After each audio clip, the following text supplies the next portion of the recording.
mbokk yeeg xaritu téléspectateurs yi salaamaaleykum ñoo ngi leen di nuyu kenn ku nekk ci sa tur ak sa sant boole ci di leen ziar ñëw nag di àndandoog yéen ci tous à la télé bu spécial boo xam ni dañoo sol suñu dàll comme ni ñu koy defee fan yii yëpp ñëw seet si El Hadji Baba Maal.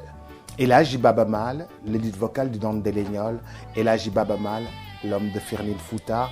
l'homme de la rive droite et la rive gauche du fleuve Sénégal foo ci dem foofu la dëkk. foo dem ci Fouta foofu la dëkk foo dem ci Sénégal foofu la dëkk foo dem ci Afrique foofu la dëkk et c'est un citoyen du monde tey moom la ñu seet si ñëw ci studio bi nga xam ni fii la enregistré loolu nga xam ni moom moo di musique bu doy waar boobu nga xam ni moom moo nekk musique de film bu Black Panther nga xam ni musique bi fii la jóge ci yéen ci mbunk wër adduna yëpp ba adduna ku nekk naan lii fan la jóge kan moo ko defar ñu jox ko ci raaya boo xam ni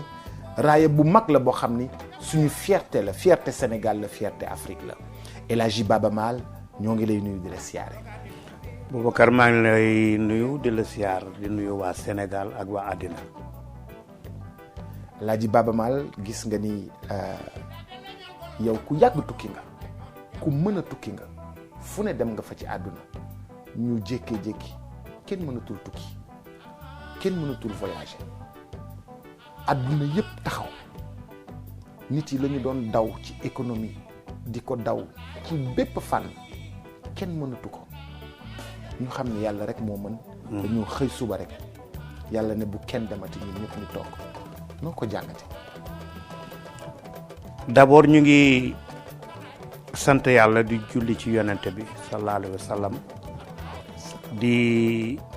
delluwaat tàllal suñu loxo. di ñaan yàlla suñu borom bi nga xam ne lu yegg rek moo ko yeggale donte xamuñu fu jàngoro bi jógee mais nag ci ay ndogalam jàngoro bi wër na àdduna ñu delluwaat tàllal suñu loxo ñaan ko yàlla na yàlla indi jàmm ci biir àdduna indi ko ci Sénégal comme Sénégal lu ñu nekk indil ko suñuy dëkkandoo ndax ñoom ñooy ñu gën a jegeen nee na ñoo sa dëkkandoo mooy sa premier mbokk wante nag jàngoro bi nga wax ne jaaxal na doomu aadama yi mais man ci sama gis-gis dama yaakaar ne doomu aadama bu nekk ci boor bi nga nekk ak fànn bi nga xam ne moom ngay doxee war nga ci jàngat jéem a gëstu xam lan la yàlla suñu borom bi di ñu lancer message ci biir jàngoro bi nii. bari woon na loo xam ne doomu aadama yi ñu ngi wax ni war nañ ci jóg ñu taxaw si balaa muy gën a ñaaw. mën naa ci citer quelques exemples. benn bi ci kii moom mooy les changements climatiques. changement climatique yi émission de CO2 ni ko borom xam-xam yi di waxee nekk na loo xam ne oto yi train yi avion yi ak yeneen i yeneen ñu ngi bokk ci li nga xam ne ñoo ko gënoon a yokk fi mu nekk loolu lépp taxaw na lan la ci yàlla jublu wante itam am na rapprochement boo xam ne bëggoon nañ ko ci doomu aadama yi ku ne nga yëg sa morom yéene ko jàmm. di ko dimbale di ko nemmeeku toog sa biir njaboot di leen jox éducation bi ci war yàlla dellu si na imposé nu ko nga xam ne dootul yow rek ndax soo jëlee yi nga xam ne moom mooy charte yoo xam ne borom xam-xam yi dans le domaine de la santé wax nañ ko ne bëgg nañu képp koo xam ne bëgg nga mucc ci bii jàngoro nga aar sa njaboot aar say dëkkandoo aar réew mi nga xam ne foofu nga yeewoo di fa fanaan day doxalee nii sa àdduna mooy lu jëm ci hygiène. yàggul rek le président de la république def na fi benn élan bu am solo ne nañu yokk hygiène bi ci dëkk yi. balaa lii di ñëw. muy wax ne samedi bu njëkk ci semaine bu nekk na ñëpp génn ñu bale dëkk bi. gën ko setal donc kooku xam na ni set nekk na loo xam ne moom moo war a jiitu ci doomu aadama donc mën naa wax ni daal metti na mettiwaay boo xam ne bi man message bi may lancé mooy ñun sénégalais yi nekk ci biir Sénégal war nañu gën a farlu ci li nga xam ne moom la ñu wax nañ ko jëfee. ndax ñu mucc si feebar bi. charte yi nag bari na waaye yomb na buñ ko defee ci suñu biir xol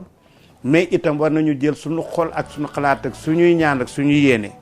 ñu yónnee ko suñuy mbokk yoo xam ne ñu ngi nekk dans la diaspora. ci réew yi gën a touché mën naa ci citer Italie par exemple wax si la France. wax ci États-Unis ak yeneen i réew yoo xam ni wax dëgg yàlla ay sénégalais ñoo fa nekk mais nag ñoom ak yeneen i doomu aadama ñoo fa nekk. li ma ci jàngat daal mooy mbir mi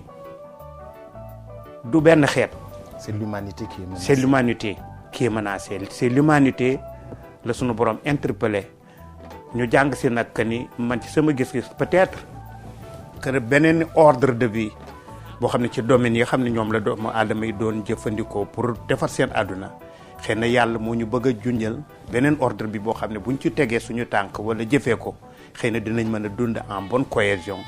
li ñu mébét si jàmm ci biir àdduna bi parce que lépp jàmm la. ci jàmm si la lépp xëj développement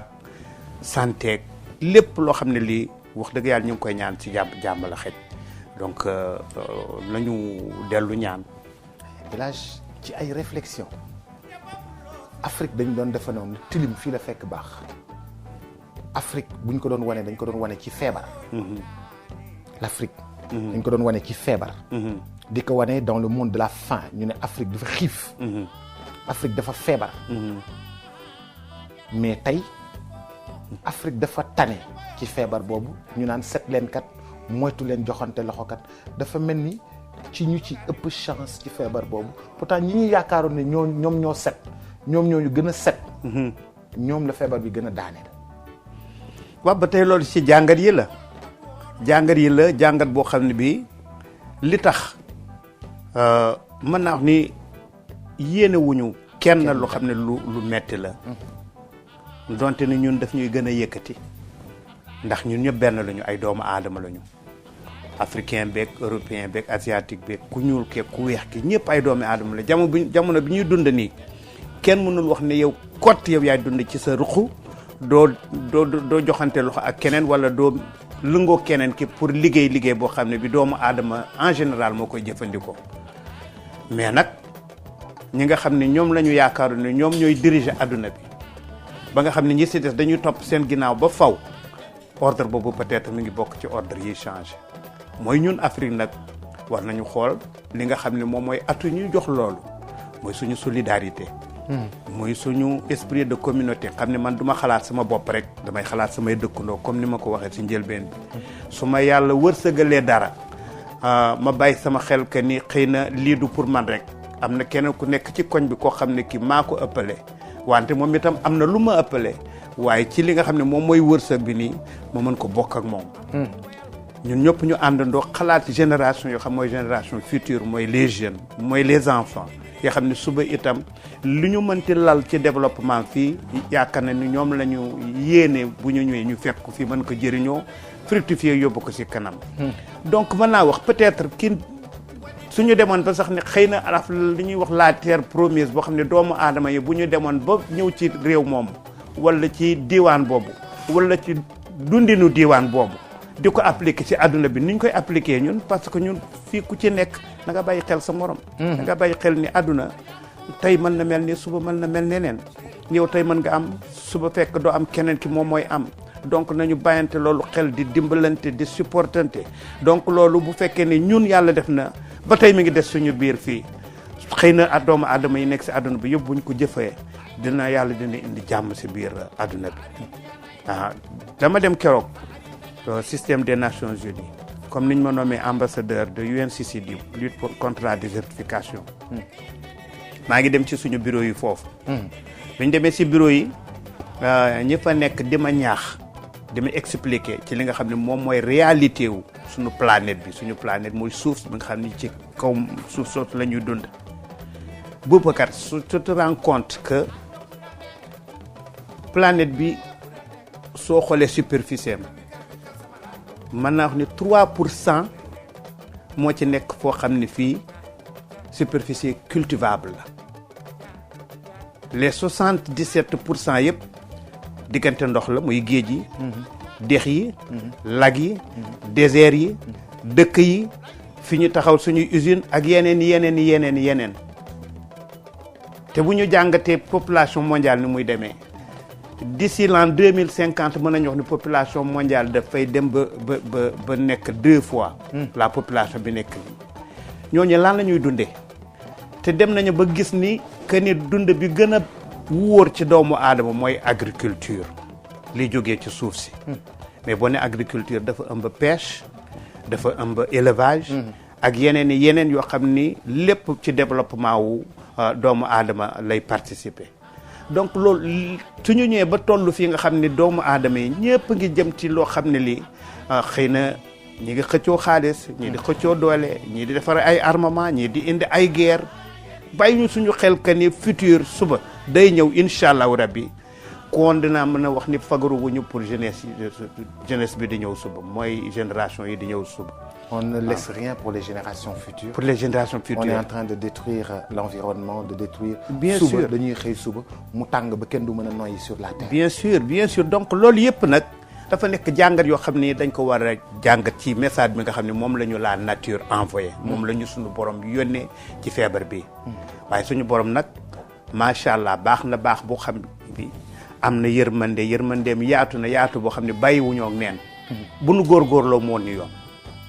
suñu tàllalee suñu loxo ñaan ko mu gindi suñuy xel woon ñu ay pexe yoo xam ne buñ ko defee lii mën na féete suñu ginnaaw. gën ñu rapproché nag maam Abdou doon na fi tout le temps di fi wax tout le temps tàppaleen xol yi ngeen seetal xol yi ngeen bokk ndey bokk baay ku ci mën a dimbale sa morom nga dimbale ko faut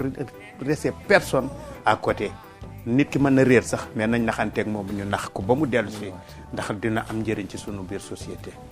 Aujourd'hui yow élan de solidarité de la feebar bi jàngal que dañoo on doit retourner à la solidarité africaine, à l'entraide, à se donner la main en général. Mais la communauté. La communauté mooy du yow rek kenn boo nekk ci biir communauté bi yow mi yeewoo ci sa kër nga yaakaar ne yow dong ak sa wërsëg ak li nga am yow dong nga yaatu ne xamal ne demewul noonu lépp lu la yàlla wërsëgale da nga ko bokk ak àdduna bi. muy xam-xam bi muy alal bi muy doole bi muy mën-mën bi muy pexe yi lépp yàlla dafa wàcceel pour doomu aadama yi donc dañ ko war a partager. boo xoolee jàngat bi mën naa wax ni critique wu ñuy benn réew mais réew yi fi doon gën a tëgg seen dënn di wax ni ñoo jiite noo mën lii ñooy gendarme fii ñooy def lii ñooy wane lii ñooñu la feebar bi gën a touché donte ne nag ñun tam bu ñu bàkku il faut que ñu fagaru déglu les professionnels de la santé respecte li nga xam ne moom mooy hygiène bi respecte li nga xam ni nee nañu moytu regroupement yu takku yi parce que feebar bi loolu la bëgg moytu lépp loo xam ne itam dafay tax feebar bi war a mën a gën a law rapidement te jàngal ko xale yi waaw donc man daal loolu moo si loo xam ne jàng naa ko si sama xam-xam bu gàtt. Alaaji dañuy wax ni nit yi nañu raxas seen ndox. nañu dolli di gën a raxas seen ndox. di gën a raxas seen ndox nañu moytu wante bu ñu jegante ne nit yi toog seen kër. ñu xool Italie xool France Italie ak adduna bi yëpp ñu dépassé lu toll ci 10 000 morts romb nañ ko. nga xool Italie nga gis ni ñu tegee cercueil yi ay nit yi yoo xam ne génn nañ àdduna ci feebar bi nga xool France même chose nga xool Iran même chose fépp foo dem nit yi dañuy daanu ci loo xam ni sax ñoom mënuñu ko sax gis. nit mënu ko gis à l'œil nu tey ñi nga xam ne yaakaaroon ni rek la science on avait pensé qu'elle pouvait tout maîtriser aujourd'hui l'homme montre ses faiblesses. L'homme dafa doon wax ni moom moo fi nekk. mooy dem ci lune bi mooy dawal avion yi. mooy def lii tey l'homme on lui a dit reste chez toi. ne sors plus de chez toi. si tu sors on va demander à l'armée de te dire rentre encore chez toi. tout le monde est puni. ça ressemble à une punition parce que ñun ñëpp dañ doon nekk ci lu ñu neex. bañ sax léeg-léeg fàtte borom bi fàtte yàlla. ça ressemble un peu plus pour moi à une punition. xam nga doomu aadama mën na punir boppam su teggee tànkam ci li nga xam ni moom mooy la bonne conscience ku si nekk xam nga ko xam nga loo xam ne lii dina baax si yow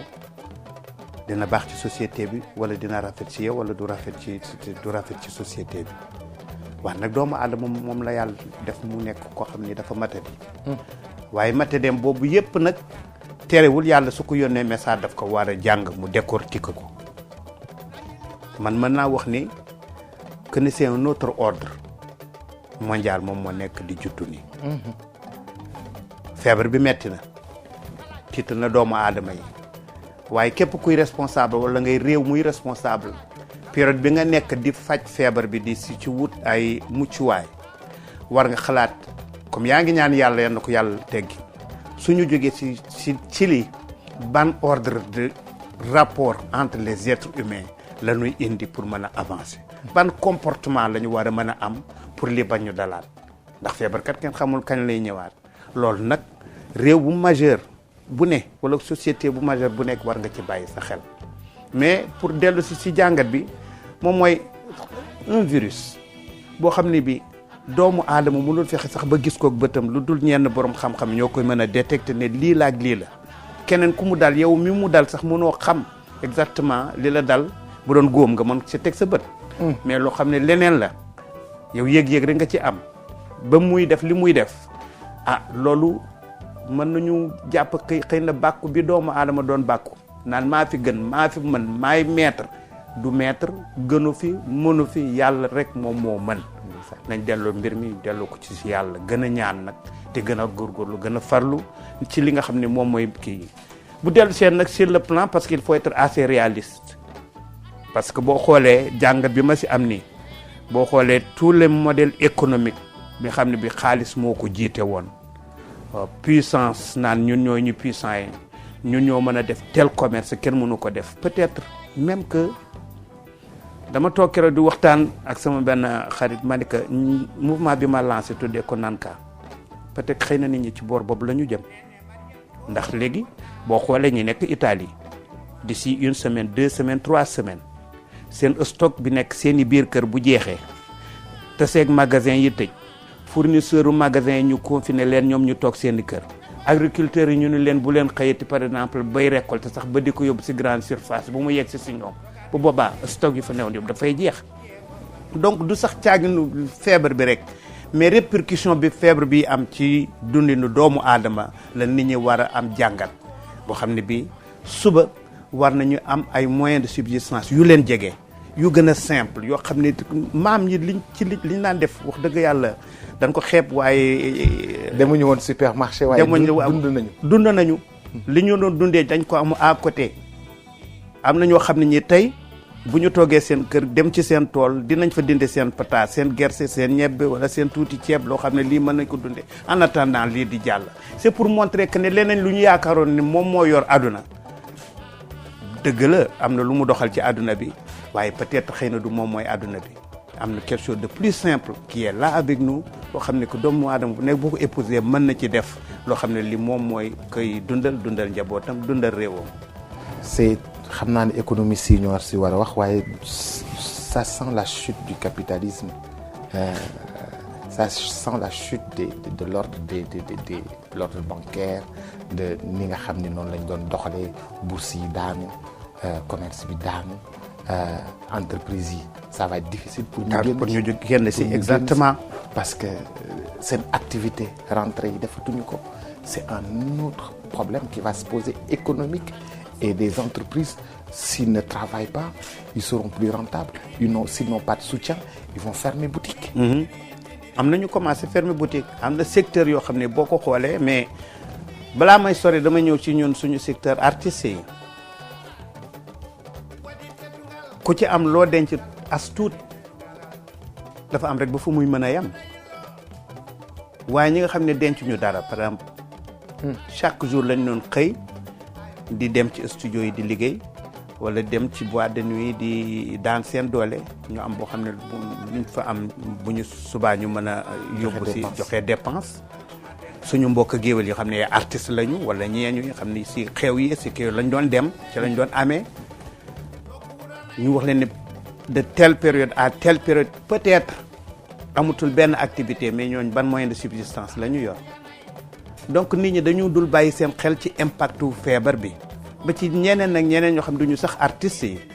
donc ce qui veut dire que li nga wax c'est une pure vérité mooy benn c'est l'ordre économique du monde moom la ñu war a repeaufiner je pense man ci sama gis-gis moom la ñu war a defaraat xoolaat ko ba nga xam ne suba dinañ del si loo xam ne moo gën a simple moo gën a accessible moo gën a wóor pour pérenniser dundinu doomu aadama am nañ lu bari mais dañu bàyyi li gën a am importance dañu bàyyi suuf si bàyyi ndox mi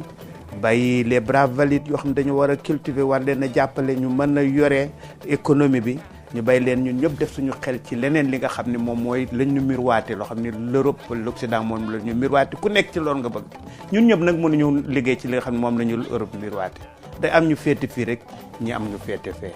mais nañ ñaan yàlla nag yàlla gën a indi jàmm ñu dellusiwaat ci jàmm yoo xam ne ki dina tax ñu mën a weccante xalaat parce que li yëpp dafa laaj nit ñu toog def ko ay séminaire def ko ay kii def benn planning par exemple pour dugg vers le futur doomu aadama loolu la xelam di jëriñ. tey kon yow comme tout le monde yaa ngi raxas sa loxo foo toll yaa ngi def gel antiseptique foo toll yaa ngi moytu foo toll yaa ngi confiné wu comme tout le monde. Commencé naa ko sax balaa may dem États-Unis keroog yàggul bi ma jógee États-Unis en passant par l'Angleterre mais bi ñuy dem boobu nit ñi commencé nañ wax ci feebar bi tuuti maa ngi sant yàlla bi ma demee li ma waroon def jot naa ko def sama jigéen Angélique Kidjo moo waroon organiser benn anniversaire am mais bi ñu demee ci exposition boo xam ne moom ma taxoon a dem exposition sur le Sahel ci rek ngay xam ni ñoom dañuy wax waaye xam nañ li nekk ci ñun suñu région yi parce que exposition bi histoire u Sahel mooy suñu diwaan bi cosaan bi nga xam ne le Sahel jox na ko doomu aadama yi ak culture bi nga xam ne Sahel promouvoir na ko mu nekk culture boo xam ne dafa renfermer ay connaissances yu bëri depuis Kanka Moussa boo xam ne bi c'était l'homme le plus riche en son temps bi muy dem Màkka dafa yóbbaale wurus ba jaaxal buuru Égypte ba daaneel le cours de l'or de sur le marché mondial donc fii civilisation yàgg na fi am waaye dañu bàyyi suñu civilisation épouser beneen civilisation moom mooy exposition bi ma demoon bi ñu jógee ci loolu 2 jours après la sama jigéen Angélique Kidjo waroon na def anniversaire am muy ku baax nag ci laa ko woo ma nekk Angélique man de bi ma yeewoo tey repoussé naa li mu waroon def Zénith di ñaan yàlla yal nañu yàlla teggil lépp parce que rumeur yi may dégg mi ngi commencé ëpp law mu ni moom mënugul renvoyer man ka man nag de tey foog ma ñibbi Sénégal ndax su ma ñibbul ñu fa nekk dinañ jaaxle ñu toog ba vers 15 heures ci la ma woo mu ni maison bi organisé ak salle bi organisé woo nañ ko nee nañu arrêté nañu lépp naa dugul moom tam mi ngi jël avion mi ngi ñibbi mi ngi dellu France xoolama loolu donc seetlu naa ci voyage yooyu nga xam ne dem naa ko États-Unis ak ñi ma àndaloon ñoom si rek yooyu que nu farlu ci hygiène lu am solo la parce que saa ñu dugg ci avion bi dinañ jël même fi ñuy toog ci biir avion bi jël suñu mouchoir antiseptique nettoyer fi ñuy toog yëpp ba nettoyer plateau yi nettoyer écran yi nettoyer bras yi nga xam ne ci ngay teg sa loxo pendant 6 heures de temps 18 heures de temps 8 heures de temps bi ngay va ci avion bi nettoyer même ceinture bi nga xam ne da nga koy manipuler di ko kii nga nettoyer kii bi ak antiseptique parce que noonu ngay protéger sa bopp di nettoyer say loxo donc loolu bi ma dellu seet de rigueur dama ne ni su kër gi fii na ñëpp jël précaution yooyu di ko def suba ngoon di sabablu nag ci hygiène di sabablu itam ci bañ a dem ci yenn mbooloo yu bari yu dul benn nit ñaari comme man ak yow nu ñu toogi ni di wax li moom mënta ñàkk ndax foog ñu wax ak askan wi di sabablu aussi bañ di dem rendre visite ñoo xam ne ñu gën a jege lañu parce que boo jógee voyage itam xëy na même yow bu dee seet nga wala wér nga parce que bi ñu yegsee ñun ñëpp jël nañ suñuy température xool ñu ba nga xam nañ ñu ngi si en très bonne santé mais du tere itam peut-être sa mbubb wala sa dàll wala sa lii mën a tax kii ku xak ci see moo tax confinement bi nga xam ne jox nañ ko da nga ko war a respecter je pense que ni les professionnels de la santé du ñu ñuy foo dañu étudier lu ñuy étudier jàng ko ñu dénk leen yenn responsabilités yi ministère de la santé génn à plusieurs reprises donte ne jox nañu confiance que le Sénégal c'est un pays qui sait maîtriser yenn fléaux yi mais jox nañu ay ndigal yoo xam ne ñu ku si nekk si ñun war na ko respecter. El Hadj Baba Maal yaa ngi gis ni fan yi yëpp c'est benn élan de solidarité boo xam ne moo juddu gis nañu Serigne Mountakha xalif général des Mourides yëkkati 200 millions jox ko état wu Sénégal association wu ñi nga xam ni ñoom ñoo di ñiy liggéey ci assurance ils ont frôlé le milliard ñeneen ñi ñëpp yëkkati ñun tamit artistes yi ak ñun jeunes yi ñu bëggoon aussi def benn téléthon lépp lu ñu am ñu participer ko à l'effort de guerre contre loolu naka nga ko gisee ak lan nga ci mën. rafet na Boubacar loolu rafet na lool te sànq rek laay wax ni ma ni lii au-delà même de feebar bi nii dafa nekk loo xam ne dañ ko war a continuer di def du caagi na ku ci nekk somme bi nga joxe mais jàngat bi mooy élan de solidarité bi pour wane ni Sénégal benn bopp la te bu nu ko defee comme jamono bi ñu nekk dafa nekk jamono boo xam ne ñëpp ñooy gis ñëpp mën naam peut-être que maliens yi copier ku si ñun mauritaniens yi copier ku si ñun ñeneen ak ñeneen ñu copier ku si ñun peut-être bu lawee xëy na li ma doon wax sànq ci modèle solidarité boo xam ne moom moo nekk Afrique mu nekk modèle boo xam ne même tubaab bi dinañ ko mën a copier wala chinois yi copier ku si ñun parce que lépp lu rafet rek te baax ci doomu aadama mën na ko copier pour di ko jëfandikoo man bi ma déggee loolu